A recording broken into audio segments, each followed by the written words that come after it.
ವಕೀಲರಾದಂಥ ದೇವರಾಜ್ ಗೌಡ ವಿರುದ್ಧ ಒಂದು ದೂರನ್ನ ನೀಡಿದ್ದೀವಿ. ನಮ್ಮ ವಕೀಲರು ನಿಯೋಗದಲ್ಲಿ ದಿವಾಕರ್ ಅವರು, ಆಂಡಾಳಿಯವರು, ಅಂಡಳಿಯವರು ಮತ್ತು ದೀಪು ಅವರು ಎಲ್ಲ ವಕೀಲರು ನಿಯೋಗ ಇವತ್ತು ಬಾರ್ ಕೌನ್ಸಿಲ್ನ ಸದಸ್ಯರನ್ನ ಭೇಟಿ ಮಾಡಿ ದೇವರಾಜೇಗೌಡರ ವಿರುದ್ಧ ಒಂದು ದೂರನ್ನ ನೀಡಿದ್ದೀವಿ. ಆ ದೂರಿನ ಸಾರಾಂಶ ಏನಂತಂದ್ರೆ, ದೇವರಾಜೇಗೌಡರ ಬಳಿ ಬಂದಂತಹ ಕಕ್ಷಿದಾರ ಕಾರ್ತಿಕ್ ಆತ ಕೊಟ್ಟಂತಹ ಪೆನ್ ಡ್ರೈವ್ ಮಾಹಿತಿಯನ್ನ ನ್ಯಾಯಾಲಯಕ್ಕೆ ಸಬ್ಮಿಟ್ ಮಾಡದೆ ಅದನ್ನ ಅವ್ರ ಬಳಿನೇ ಇಟ್ಕೊಂಡು ಪ್ರಕರಣದಲ್ಲಿ ಇವರು ವಕಾಲತ್ತನ್ನ ಕೂಡ ಕೊಟ್ಟಿದ್ರು ಕೂಡ ವಕಾಲತ್ತನ್ನು ಕೂಡ ನ್ಯಾಯಾಲಯಕ್ಕೆ ಸಬ್ಮಿಟ್ ಮಾಡದೆ ಅದರಲ್ಲಿರುವಂತಹ ಡಿಜಿಟಲ್ ಎವಿಡೆನ್ಸ್ಗಳು, ವಿಡಿಯೋಗಳು, ಸ್ಕ್ರೀನ್ ಶಾಟ್ಗಳು ಇವು ಯಾವುದನ್ನು ಕೂಡ ನ್ಯಾಯಾಲಯಕ್ಕೆ ಸಬ್ಮಿಟ್ ಮಾಡದೆ ನ್ಯಾಯಾಲಯದಲ್ಲಿ ಪ್ರಕರಣವನ್ನ ನಡೆಸದೆ ಹೊರಗಡೆ ಪ್ರೆಸ್ ಮೀಟ್ ಅನ್ನ ಮಾಡಿ 6 ತಿಂಗಳು ಕೆಳಗಡೆ ಪ್ರೆಸ್ ಮೀಟ್ ಅನ್ನ ಮಾಡಿ ನಿರ್ಬಂಧಕಾಜ್ಞೆ ಇದೆ, ಮಾಧ್ಯಮಗಳ ನಿರ್ಬಂಧಕಾಜ್ಞೆಯನ್ನ ತೆರವುಗೊಳಿಸಬೇಕು, ತೆರವುಗೊಳಿಸಿದ್ರೆ ಇದನ್ನ ಪ್ರದರ್ಶನ ಮಾಡ್ತೀನಿ, ನನ್ನ ಹತ್ರ ಪೆನ್ ಡ್ರೈವ್ ದಾಖಲೆಗಳಿದಾವೆ ಅಂತ ಹೇಳಿ ಮಾಧ್ಯಮಗಳಿಗೆ ಹೇಳಿದ್ರು.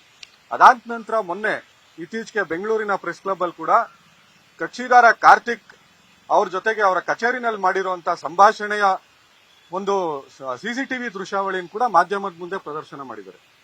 ವಕೀಲರು ಮತ್ತೆ ಕಕ್ಷಿದಾರರ ನಡುವೆ ನಡೆಯುವಂತಹ ಸಂಭಾಷಣೆ ಅದು ಗೌಪ್ಯವಾದಂತಹ ಮಾಹಿತಿ. ಎವಿಡೆನ್ಸ್ ಆಕ್ಟ್ 126 ಪ್ರಕಾರ ಪ್ರಿವಿಲೇಜ್ ಕಮ್ಯುನಿಕೇಶನ್ ಅಂತ ಅದಕ್ಕೆ ಎಕ್ಸಾಮ್ಷನ್ ಇದೆ. ಈ ವಿಚಾರ ತಿಳಿದಿರುವಂತಹ ವಕೀಲರಾಗಿ ಆ ಮಾಹಿತಿಯನ್ನ ಹೊರಗಡೆ ಬಂದು ಮಾಧ್ಯಮಗಳ ಎದುರಿಗೆ ಕಕ್ಷಿದಾರ ಬಂದು ಕೊಟ್ಟಿರುವಂತಹ ಮಾಹಿತಿಯನ್ನ ಪ್ರದರ್ಶನ ಮಾಡೋದು, ಆತನ ಜೊತೆ ಮಾತುಕತೆ ಮಾಡಿರುವಂತದ್ದು ವೃತ್ತಿಯ ದುರ್ನಡತೆ. ಇದ್ರ ವಿರುದ್ಧ ಕ್ರಮ ತಗೋಬೇಕು ಅಂತೇಳಿ ವಕೀಲರು ದೇವರಾಜೇಗೌಡರು ಮಾಡಿರುವಂತಹ ವೃತ್ತಿ ದುರ್ನಡತೆ ಮತ್ತು ಏನು ಕಕ್ಷಿದಾರರ ಗೌಪ್ಯ ಮಾಹಿತಿಯನ್ನ ಬಹಿರಂಗಪಡಿಸಿರುವಂತದ್ದು, ಅವ್ರ ನಡುವೆ ನಡೆದಿರುವಂತಹ ವಿಚಾರವನ್ನ ಹೊರಗಡೆ ಕೊಟ್ಟಿರುವಂತದ್ದು, ಮತ್ತೆ ಪ್ರಕರಣದಲ್ಲಿ ನ್ಯಾಯಾಲಯಕ್ಕೆ ದೂರನ್ನ ಸಬ್ಮಿಟ್ ಮಾಡದೆ ಒಂದು ಖಾಸಗಿ ದೂರನ್ನ ಸಬ್ಮಿಟ್ ಮಾಡಬಹುದಾಗಿತ್ತು. ಇವ್ರ ಹತ್ರ ಅನೇಕ ಕಾಲಾವಕಾಶಗಳಿದ್ವು. ಅದಾದ ನಂತರ ನ್ಯಾಯಾಲಯದ ಮುಂದೆ ಕೊಡಕ್ಕಾಗ್ಲಿಲ್ಲ ಅಂದ್ರೆ ಯಾವ್ದಾದ್ರು ಪೊಲೀಸ್ ಅಧಿಕಾರಿಗೆ ಅಥವಾ ಡಿಜಿಗೆ ದೂರನ್ನ ಕೊಡಬಹುದಾಗಿತ್ತು. ಅದನ್ನು ಕೂಡ ಮಾಡದಲೆ ಪೆನ್ ಡ್ರೈವ್ ಅನ್ನ ಇಟ್ಕೊಂಡು ಬೇರೆ ಬೇರೆ ಪಕ್ಷದವರಿಗೆ, ಬೇರೆ ಬೇರೆ ಪಕ್ಷದ ಮುಖಂಡರುಗಳಿಗೆ, ಅವ್ರದೇ ಪಕ್ಷದ ಮುಖಂಡರುಗಳಿಗೆ ಪತ್ರವನ್ನ ಬರ್ಕೊಂಡು ಕಾರ್ತಿಕ್ ಕೊಟ್ಟಿರುವಂತಹ ದಾಖಲೆಗಳನ್ನ ಅವರ ವೈಯಕ್ತಿಕ ಹಿತಾಸಕ್ತಿಗೆ ಬಳಕೆ ಮಾಡ್ಕೊಂಡಿದ್ದಾರೆ. ಇದು ವೃತ್ತಿ ದುರ್ನಡತೆ. ಈ ದುರ್ನಡತೆ ವಿರುದ್ಧ ಕ್ರಮ ತಗೋಬೇಕು ಅಂತ ಹೇಳಿ ವಕೀಲರ ಪರಿಷತ್ಗೆ ದೂರನ್ನ ಕೊಟ್ಟಿದ್ದೀವಿ. ವಕೀಲರ ಪರಿಷತ್ ಅವರು ದೂರನ್ನ ಸ್ವೀಕರಿಸಿದರೆ ಮುಂದಿನ ಕ್ರಮಗಳಿಗೆ ಕಾದು ನೋಡಬೇಕು. ಯಾರೋ ಒಬ್ಬ ಮತ್ತೆ ಕೋರ್ಟ್ ನಲ್ಲಿ ಕಕ್ಷಿದಾರನ ಸಮ್ಮುಖದಲ್ಲಿ ಅದನ್ನು ಒಪ್ಪಿಗೆ ಪಡ್ಕೊಂಡು ಕೋರ್ಟ್ಗೆ ಸರೆಂಡರ್ ಮಾಡ್ತೀನಿ ಅಂತ ನಿನ್ನೆ ಹೇಳಿದ್ರು ಸರ್. ಈಗ ಕಕ್ಷಿದಾರನಿಗೆ ಇದು ಖಾಸಗಿ ಒಂದು OS ದೂರು ಅಂದ್ರೆ ಒರಿಜಿನಲ್ ಸೂಟ್, ಇದು ಸಿವಿಲ್ ಪ್ರಕ್ರಿಯಾ ಸಮಿತಿ ಒಳಗಡೆ ಬರುವಂತದ್ದು. ಇದನ್ನ ಏನು ಪ್ರಜ್ವಲ್ ರೇವಣ್ಣ ಅವ್ರು ಏನಂತ ಹೇಳಿದರೆ, ನನ್ನ ವಿರುದ್ಧ ಇರುವಂತಹ ಯಾವುದೇ ವಿಚಾರಗಳನ್ನ ಮಾಧ್ಯಮಗಳಲ್ಲಾಗ್ಲಿ ಸಾಮಾಜಿಕ ಜಾಲತಾಣದಲ್ಲಾಗ್ಲಿ ಕಾರ್ತಿಕ್ ಹತ್ರ ಇರುವಂತಹ ಮಾಹಿತಿಗಳನ್ನ ಪ್ರಸಾರ ಮಾಡಬಾರ್ದು ಅಂತ ತಗೊಂಡಿರುವಂತ ನಿರ್ಬಂಧಕಾಜ್ಞೆ. ಈ ನಿರ್ಬಂಧಕಾಜ್ಞೆಯನ್ನ ತೆರವು ಮಾಡಿ ಅಂತ ಹೇಳ್ಬಿಟ್ಟು ಕಾರ್ತಿಕ್ ನ್ಯಾಯಾಲಯಕ್ಕೆ ಅರ್ಜಿಯನ್ನ ಸಲ್ಲಿಸಬೇಕಾಗಿತ್ತು. ನ್ಯಾಯಾಲಯಕ್ಕೆ ಕಾರ್ತಿಕ್ ಕೊಟ್ಟಿರುವಂತಹ ಅರ್ಜಿಯನ್ನ ಸಲ್ಲಿಸ್ತಲೇ ಇವತ್ತು ನಾನು ಕಕ್ಷಿದಾರನ ಮಾಹಿತಿಯನ್ನ ತಗೊಂಡು ಅಥವಾ ಅವನ ಪರ್ಮಿಷನ್ ಅನ್ನ ತಗೊಂಡು ನ್ಯಾಯಾಲಯಕ್ಕೆ ಹೆಂಗ್ ಸಬ್ಮಿಟ್ ಮಾಡಕ್ಕಾಗುತ್ತೆ? ದೇವರಾಜೇಗೌಡರಿಗೆ CPC ಗೊತ್ತಿಲ್ವಾ? CRPC ಗೊತ್ತಿಲ್ವಾ? IPC ನಲ್ಲಿ ಏನ್ ಹೇಳುತ್ತೆ ಅಂತ ಗೊತ್ತಿಲ್ವಾ? ಇದರಲ್ಲಿ ಎವಿಡೆನ್ಸ್ ಆಕ್ಟ್ ಪ್ರಕಾರ CPC ನಲ್ಲಿ ಯಾವಾಗ ಇವ್ರಿಗೆ ಪ್ಲೈಂಟಿಫ್ ಸಬ್ಮಿಟ್ ಮಾಡಿರ್ತಾರೆ, ಡಿಫೆಂಡೆಂಟ್ಗೆ ನೋಟಿಸ್ ಹೋಗಿರುತ್ತೆ, ನೋಟಿಸ್ ಹೋದಂತ ಸಂದರ್ಭದಲ್ಲಿ ಇವ್ರು ಹೋಗ್ಬಿಟ್ಟು ನ್ಯಾಯಾಲಯಕ್ಕೆ ಹಾಜರಾಗಬೇಕು. ಇವ್ರು ಇಷ್ಟ ಬಂದಂಗೆ ಹೋಗ್ಬಿಟ್ಟು ಮಾಡ್ತೀನಿ ಅಂತ ಹೇಳಕ್ಕಾಗತ್ತಾ? ಅವತ್ತು ಹೋಗ್ಬಿಟ್ಟು ಅದನ್ನ ವೆಕೆಟ್ ಮಾಡಿ ಅಂತ ಹಾಕ್ಬೇಕಾಗಿತ್ತು. ಒಂದು ಕಡೆ ವೆಕೆಟ್ ಮಾಡಿ ಅಂತ ಹಾಕ್ಬೇಕಾಯ್ತು, ಇನ್ನೊಂದ್ ಕಡೆ ಇವರು ಒಳ್ಳೆ ವಕೀಲರಾಗಿದ್ರೆ ತನ್ನ ಕಕ್ಷಿದಾರನಿಗೆ ಒಂದು ಅಡ್ವೈಸ್ ಅನ್ನ ಮಾಡಬೇಕಾಯ್ತು. ನೋಡಪ್ಪ, ನಿನ್ನ ಹತ್ರ ಇರುವಂತ ಮಾಹಿತಿ ತುಂಬಾ ಗಂಭೀರ ಸ್ವರೂಪದಲ್ಲಿದೆ, ಅನೇಕ ಕುಟುಂಬಗಳ ಹೆಣ್ಮಕ್ಳು ಮರ್ಯಾದೆ ಇದರಲ್ಲಿದೆ, ಆದ್ರಿಂದ ಇದನ್ನ ಸಂಬಂಧಪಟ್ಟಂತ ಪೊಲೀಸ್ನವ್ರಿಗೆ ದೂರನ ಕೊಡೋಣ. ಇದು IT ಆಕ್ಟ್ ಪ್ರಕಾರ ಸೆಕ್ಷನ್ 67 IT ಆಕ್ಟ್ ಪ್ರಕಾರ ಮತ್ತೆ 292 IPC ಪ್ರಕಾರ ಅಫೆನ್ಸ್ ಆಗುತ್ತೆ. ಯಾವುದೇ ಮಹಿಳೆಯ ವಿಡಿಯೋ ಚಿತ್ರೀಕರಣ ಮಾಡುವಂತದ್ದು, ಅದನ್ನ ಡಿಜಿಟಲಿ ಸೇವ್ ಮಾಡ್ಕೊಳ್ಳುವಂತದ್ದು, ಅದನ್ನ ಬೇರೆಯವರಿಗೆ ಕೊಡುವಂತದ್ದು ಅಥವಾ ಡಿಜಿಟಲ್ ಮುಖಾಂತರ ರೂಪಾಂತರ ಮಾಡ್ಕೊಳ್ಳುವಂತದ್ದು, ಇದೆಲ್ಲ ಅಪರಾಧ. 67 IT ಆಕ್ಟ್ ಅಟ್ರಾಕ್ಟ್ ಆಗುತ್ತೆ. ಒಂದು ದೂರನ ಕೊಡೋಣ ಬಾ ಅಂತ ಹೇಳಿ ಕರ್ಕೊಂಡೋಗಿ ಅಡ್ವೈಸ್ ಮಾಡಬೇಕಾಗಿತ್ತು. ಇದನ್ನ ಮಾಡದೆ ಮಾಧ್ಯಮಗಳ ಮುಂದೆ ಬಂದು ಪ್ರೆಸ್ ಮೀಟ್ ಅನ್ನ ಮಾಡ್ಕೊಂಡು ನನ್ನ ಹತ್ರ ಅದಿದೆ ಇದಿದೆ ಅಂತ ಹೇಳ್ಕೊಂಡು ಪ್ರಜ್ವಲ್ ರೇವಣ್ಣ ಅವರ ಬಗ್ಗೆ ಪ್ರಜ್ವಲ್ ರೇವಣ್ಣಗೆ ಟಿಕೆಟ್ ಕೊಡಬಾರ್ದು ಅಂತ ಹೇಳ್ಬಿಟ್ಟು ಪತ್ರ ಬರೆಯೋಕೆ ಗೊತ್ತಾಗುತ್ತೆ, ಇದನ್ನ ನ್ಯಾಯಾಲಯಕ್ಕೆ ಹಾಕ್ಬೇಕು ಅಂತ ಒಂದು ಕನಿಷ್ಠ ಪ್ರಜ್ಞೆ ಇಲ್ಲ ಅನ್ನೋದು ದುರಂತ. ಆಮೇಲೆ ಈಗ ನರೇಂದ್ರ ಮೋದಿ ಅವರಿಗೆ, ವಿಜಯೇಂದ್ರ ಅವರಿಗೆಲ್ಲ ನಾನು ಲೆಟರ್ ಬರ್ತೀನಿ ಅಂತ ಹೇಳಿ ದೇವರಾಜೇಗೌಡ ಕಕ್ಷಿದಾರ ಹತ್ರ ಪರ್ಮಿಷನ್ ತಗೊಂಡ್ ಬರ್ದಿದ್ದಾರಾ? ಇಲ್ಲ, ಅವರ ಪರ್ಮಿಷನ್ ಇಲ್ಲದೆ ಇವರು ವಿಜಯೇಂದ್ರಂಗ್ ಲೆಟರ್ ಬರೆಯಕ್ ಗೊತ್ತಾಗುತ್ತೆ, ನ್ಯಾಯಾಲಯಕ್ಕೆ ಕೊಡಬೇಕು ಅಂತ ಗೊತ್ತಾಗಲ್ಲ. ಸೊ ಈ ವಿಚಾರಗಳನ್ನ ಮುಚ್ಚಿಟ್ಕೊಂಡು ಇದನ್ನ ರಾಜಕೀಯ ಲಾಭ ಮಾಡ್ತಾ ಇದ್ದಾರೆ. ಒಬ್ಬ ವಕೀಲರು ಘನತೆಗೆ ತಕ್ಕದಾದಂತ ವರ್ತನೆ ಅಲ್ಲ. ಇದು ವೃತ್ತಿ ದುರ್ನಡತೆ ಆಗುತ್ತೆ, ಮತ್ತೆ ಎವಿಡೆನ್ಸ್ ಆಕ್ಟ್ ನ ವೈಲೇಷನ್ ಮಾಡ್ದಂಗಾಗಿದೆ. ಇದ್ರ ವಿರುದ್ಧ ಕ್ರಮ ತಗೋಬೇಕು. ಬಾರ್ ಕೌನ್ಸಿಲ್ಗೆ ಮನವಿಯನ್ನ ಮಾಡಿದೀವಿ. ವಕೀಲರು ನಿಯೋಗ ಬಾರ್ ಕೌನ್ಸಿಲ್ ನೋಟಿಸ್ ಕೊಡ್ತೀವಿ ಅಂತ ಹೇಳಿದರೆ ಮುಂದಿನ ವಿಚಾರಣೆಗಳನ್ನ ಕಾದು ನೋಡ್ತೇವೆ. ಯಾರೊಬ್ಬ ವಕೀಲ ಮಾಡೋಕ್ಕೆ ವಕೀಲ ಸಮೂಹಕ್ಕೆ ಕಚ್ಚುಕ್ಕಿ ಬರಬಾರ್ದು. ದೇವರಾಜೇಗೌಡ ಇವತ್ತು ವಕೀಲಾಗಿ ಮಾಡಿದಾರೋ ಇಲ್ಲ ಅವರೊಂದು ಸ್ವಂತ ಜಿಜ್ಜಿಟ್ಕೊಂಡು ಮಾಡಿದಾರೋ ಅದನ್ನ ಅವರೇ ಹೇಳ್ಬೇಕು. ದಯಮಾಡಿ ಈಗ ನಾವು ಬಾರ್ ಕೌನ್ಸಿಲ್ ಕೊಟ್ಟಿದ್ದೀವಿ, ಬಾರ್ ಕೌನ್ಸಿಲ್ ಅವರು ಅದಕ್ಕೆ ತನಿಖೆ ಮಾಡಿ ದೇವರಾಜೇಗೌಡನ ಬಾರ್ ಕೌನ್ಸಿಲ್ನ ಸಸ್ಪೆಂಡ್ ಮಾಡಬೇಕು ಅಂತ ಕೇಳ್ಕೊಂತೀವಿ. ಇನ್ನೊಂದು ಹೇಳಕ್ ಬಯಸ್ತೀನಿ, ಗೋಪಾಲ್ ಅಂತ ಈ ಕಡೆ ಬರ್ಬೋದು. ಈ ಒಂದು ಬಿಜೆಪಿ ಮುಖಂಡರಿಗೆ ಜ್ಞಾನನೇ ಇಲ್ಲ, ಅವ್ರಿಗೆ ಎಲ್ಲ ಅಜ್ಞಾನಿಗಳ ತರ ವರ್ತನೆ ಮಾಡ್ತಾ ಇದಾರೆ. ದಯವಿಟ್ಟು ಫಸ್ಟ್ ಜ್ಞಾನಿಗಳಾಗಿ ಆಮೇಲೆ ಮುಖಂಡರಾಗಿ ಬಿಜೆಪಿ ಮುಖಂಡರಾಗಿ ಅಂತ ಹೇಳಿ ನಾನು ಹೇಳಕ್ ಬಯಸ್ತಾ ಇದ್ದೀನಿ. ಅಂದ್ರೆ ಹೇಳ್ತೇನೆ ಡಿ.ಕೆ. ಶಿವಕುಮಾರ್ ಸಸ್ಪೆಂಡ್ ಮಾಡಿ ಅಂತ ಹೇಳ್ತೇನೆ, ಅವನಿಗೆ ಜ್ಞಾನ ಇಲ್ಲ.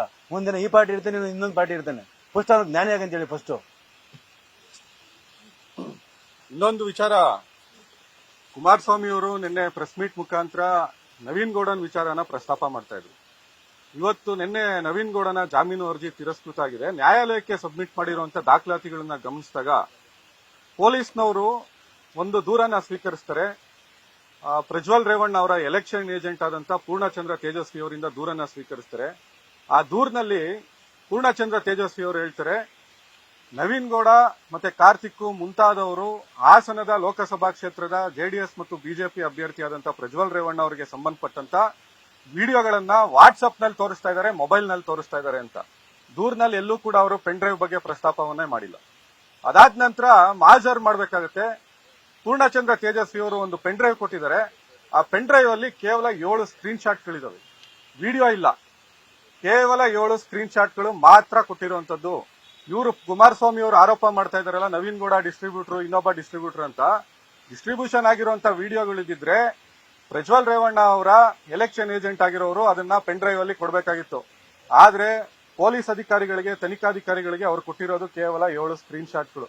ಅದಾದ ನಂತರ ಯಾವ್ದಾದ್ರು ದೂರನ್ನ ಕೊಟ್ಟಾದ್ಮೇಲೆ ಆ ದೂರನ್ನ ಸ್ವೀಕರಿಸಿದ ನಂತರ ಸ್ಥಳ ಮಾಜರ್ ಮಾಡ್ತಾರೆ. ಈ ಪ್ರಕರಣದಲ್ಲಿ ವಿಶೇಷ, ಕುಮಾರಸ್ವಾಮಿ ಅವರು ಯಾವಾಗ್ಲೂ ಹೇಳ್ತಾ ಇರ್ತಾರಲ್ಲ SIT ತನಿಖೆ ಬಗ್ಗೆ, ಮತ್ತೆ ಇನ್ನ ಪೊಲೀಸ್ ಅಧಿಕಾರಿಗಳು ಮಾಜರ್ ಅಲ್ಲಿ ಮಾಡ್ಲಿಲ್ಲ, ಇಲ್ಲಿ ಮಾಡ್ಲಿಲ್ಲ, ಆತರ ಮಾಡ್ಲಿಲ್ಲ ಅಂತ. ಈ ಪ್ರಕರಣದಲ್ಲಿ ಮಾಜರ್ನ ಯಾಕೆ ಪೆನ್ ಡ್ರೈವ್ ಎಲ್ಲಿ ಸಿಕ್ತು ಅಲ್ಲಿ ಯಾಕೆ ಮಾಡ್ಲಿಲ್ಲ? ಪೊಲೀಸ್ ಠಾಣೆನಲ್ಲಿ ಮಾಡಿರುವಂತ ಮಾಜರ್ಗೆ ವ್ಯಾಲಿಡಿಟಿ ಇದೆಯಾ? ಕಾನೂನು ಪ್ರಕಾರ ಅದಕ್ಕೆ ಅವಕಾಶ ಇದೆಯಾ? ಪೊಲೀಸ್ ಸ್ಟೇಷನ್ ಅಲ್ಲಿ ಮಾಜರ್ ಮಾಡಬಹುದಾ? ದೂರದಾರ ಕೊಟ್ಟಿರುವಂತ ಪೆನ್ ಡ್ರೈವ್ ಅನ್ನ ಪೊಲೀಸ್ ಠಾಣೆನಲ್ಲೇ ಇವರು ಸ್ವೀಕರಿಸಿ ಮಾಜರ್ ಮಾಡ್ಕೊಂಡಿದ್ದಾರೆ. ಸೆನ್ ಪೊಲೀಸ್ ಠಾಣೆಯವರು, ಹಾಸನದ ಪೊಲೀಸ್ ಠಾಣೆಯವರು. ಆ ದೂರುದಾರನಿಗೆ ಪೆನ್ ಡ್ರೈವ್ ರಸ್ತೆನಲ್ಲಿ ಸಿಕ್ತಾ, ಇಲ್ಲ ಆರೋಪಿಗಳು ಎಲ್ಲಾದ್ರೂ ಹಂಚ್ತಾ ಇದ್ರು, ಇಂಥ ಕಡೆ ಹಂಚ್ತಾ ಇದ್ರು, ಅಥವಾ ವಾಟ್ಸ್ಆಪ್ ವಿಡಿಯೋ ತೋರಿಸ್ತಾ ಇದ್ರು ಅಂತಲ್ಲ, ಆ ಜಾಗದಲ್ಲಿ ಇವ್ರು ಮಾಜರ್ ಮಾಡಬೇಕಾಯ್ತು. ಇದೆಲ್ಲೂ ಕೂಡ ಮಾಜರ್ ಮಾಡದೆ ಇವ್ರಿಗೆ ಎಲ್ ಬೇಕೋ ಅಲ್ಲಿ ಮಾಡ್ಕೊಂಡಿದ್ದಾರೆ. ಒಟ್ಟಾರೆ ಕುಮಾರಸ್ವಾಮಿ ಅವರು ಇದನ್ನ ರಾಜಕೀಯವಾಗಿ ಬಳಸ್ಕೊಂತ ಇದ್ದಾರೆ. ರಾಜ್ಯ ನೋಡ್ತಾ ಇದೆ. ಇಲ್ಲಾಗಿರುವಂತ ಅನ್ಯಾಯ, ಯಾರಿಂದ ದೌರ್ಜನ್ಯ ಆಗಿದೆ ಆ ವ್ಯಕ್ತಿಯನ್ನ ಬಂಧಿಸಬೇಕು. ಅದನ್ನೆಲ್ಲ ಹೊರತುಪಡಿಸಿ ಈ ತರ ದೇವರಾಜೇಗೌಡನ್ ಸೆಟಪ್ ಮಾಡೋದು ಅಥವಾ ಪ್ರಜ್ವಲ್ ರೇವಣ್ಣನ ಪರೋಕ್ಷವಾಗಿ ಸಮರ್ಥನೆ ಮಾಡುವಂತದ್ದು, ಇದನ್ನ ಮಾಡೋದ್ರ ಮುಖಾಂತರ ಕಾನೂನನ್ನ ಮೀರುವಂತದ್ದು. ಇಲ್ಲಿ ಕಾನೂನು ಪ್ರಕ್ರಿಯೆಗಳನ್ನ ಹಾಸನ ಪೊಲೀಸ್ ಠಾಣೆ, ಸೈಬರ್ ಠಾಣೆಯಲ್ಲಿ ಮೀರಿ ಕಾನೂನು ಪ್ರಕ್ರಿಯೆಯನ್ನ ಮಾಡ್ಕೊಳ್ಳಲಾಗಿದೆಯಲ್ಲ, ಇದ್ರ ಬಗ್ಗೆ ನೀವೇನು ಉತ್ತರ ಕೊಡ್ತೀರಾ ಅನ್ನೋದು ಬೇಕಾಗುತ್ತೆ. ಇದರಲ್ಲಿ ಪೆನ್ ಡ್ರೈವ್ ನ ಕೊಡ್ಬೇಕಾದ್ರೆ ಪೆನ್ ಡ್ರೈವ್ ಆರಂಭದಲ್ಲೇ ನೀವು ವಿಡಿಯೋ ಕೊಡ್ಬೋದಾಗಿತ್ತಲ್ಲ. ಸೊ ಇದನ್ನ ವಿಡಿಯೋನು ಕೊಡದಲೆ ಕೇವಲ 7 ಸ್ಕ್ರೀನ್ ಶಾಟ್ಗಳನ್ನ ಕೊಟ್ಟು ಇವ್ರ ಮೇಲೆ ಇಲ್ಲ ಸಲ್ಲದ ಆರೋಪಗಳನ್ನ ಮಾಡಿಕೊಂಡು ಯಾರೋ ಅಮಾಯಕರನ್ನ ಇದರಲ್ಲಿ ಸಿಗಾಕ್ಸುವಂತ ಕೆಲಸವನ್ನ ಮಾಡ್ತಾ ಇದ್ದೀರಾ. ನಿಮ್ಮ ಬಲಾಢ್ಯರು, ನೀವೇನು ನಿಮ್ಮ ಅಣ್ಣನ ಮಗನನ್ನ ರಕ್ಷಣೆ ಮಾಡಬೇಕು ಅಂತ ಹೇಳಿ ಯಾರೋ ಅಮಾಯಕರನ್ನ ಇದರಲ್ಲಿ ಸಿಗಿಸುವಂತ ಪ್ರಯತ್ನವನ್ನ ಬಿಟ್ಟು ಕಾನೂನು ಪ್ರಕಾರ ಏನಾಗಬೇಕು, ಕಾನೂನಿಗೆ ಏನ್ ಗೌರವ ಕೊಡಬೇಕು ಅದನ್ನ ಮಾಡಿದ್ರೆ ಅವ್ರಿಗೆ ಘನತೆಗೆ ತಕ್ಕದಾಗಿರುತ್ತೆ ಅಂತ ಹೇಳಿ. ಸರ್, ಅವರು ಮೊಬೈಲು ಮತ್ತೆ ಕೇವಲ ವಾಟ್ಸ್ಆಪ್ ಮಾತ್ರಲ್ಲ, ಪೆನ್ ಡ್ರೈವ್, CD ಇದರಲ್ಲೂ ಸಹ ಮನೆ ಮನೆಗೆ ತೆರಳಿ ಜನರನ್ನ ದಿಕ್ಕಪ್ಪಿಸ್ತಾ ಇದಾರೆ, ತೋರಿಸಿ ಅಂತ ಕಂಪ್ಲೇಂಟ್ ಅಲ್ಲಿ ನಾನು ಬೆಳಗ್ಗೆ ಇದನ್ನ ಮಾಜರ್ ಏನ್ ಮಾಡಿದ್ದಾರೆ, ಮಾಜರ್ ರಿಪೋರ್ಟ್ ಅನ್ನ ನೋಡಿದೀನಿ. ಕಂಪ್ಲೇಂಟ್ ಕಾಪಿ ಕೂಡ ನನ್ನ ಹತ್ರ ಇದೆ. ದೂರಿನ 23ನೇ ತಾರೀಕು, ಏಪ್ರಿಲ್ 23ನೇ ತಾರೀಕು ಪೂರ್ಣಚಂದ್ರ ತೇಜಸ್ವಿ ಅವರು ದೂರು ಕೊಡ್ತಾರೆ. ದೂರಿನ ಕಡೆನಲ್ಲಿ ಅವ್ರು ಹೇಳುವಂತದ್ದು ವಾಟ್ಸ್ಆಪ್ ಮುಖಾಂತರ ತೋರಿಸ್ತಾ ಇದ್ದಾರೆ ಅಂತ.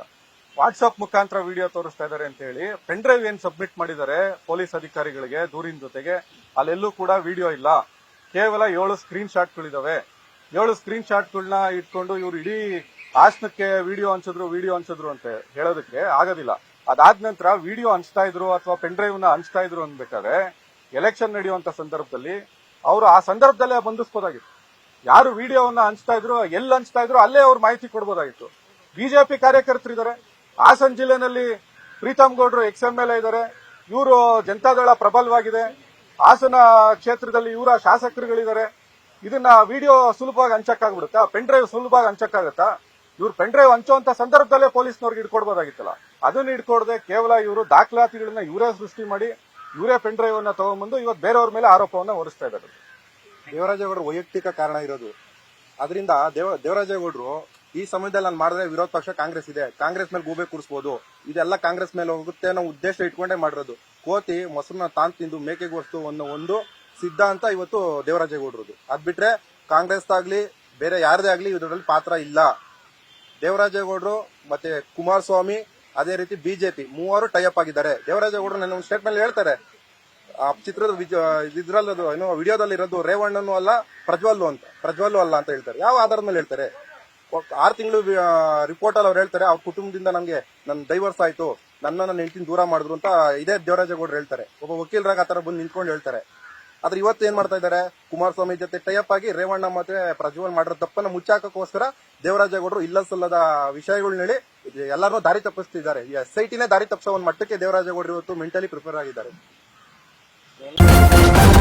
ನ್ಯೂಸ್ ಫಸ್ಟ್ ನಿರ್ಭೀತಿಯಿಂದ ನಿಮ್ಮ ಪರವಾಗಿ.